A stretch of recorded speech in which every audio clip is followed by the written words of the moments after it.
Can you share one small behavioral tweak that can really boost marketing effect? Apple. So I went through a few things they did very quickly. One of the best things they do is apply this idea of concreteness. So the original studies were done back Ian Begg, 1972, and it's at the University of Western Ontario. And what he did was give people long lists of information. And on every line, there was a 2-word phrase. And he didn't tell this to the reader, but some of those words were what he called abstract phrases, things like basic truth. Some of them were concrete phrases like white horse.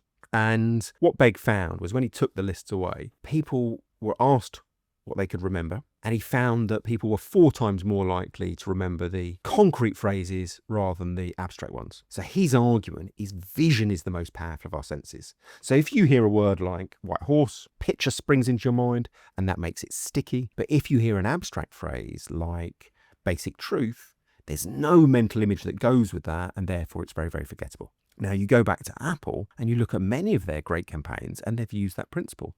When they were trying to launch the iPod, they didn't, like all the other competitors, talk about storage in terms of megabytes, this abstract idea you can't picture. What they did instead was talk about 1,000 songs in your pocket, because you can picture a pocket, because it's concrete, because it's visualizable. That is a much, much stickier way of communicating. That idea of using language you can visualize, massive scale of impact, and it is very, very simple to do if you know about the experiment and you know that's something to strive for. So yeah, concreteness would be one that I would be trying to apply far more if I was a marketer.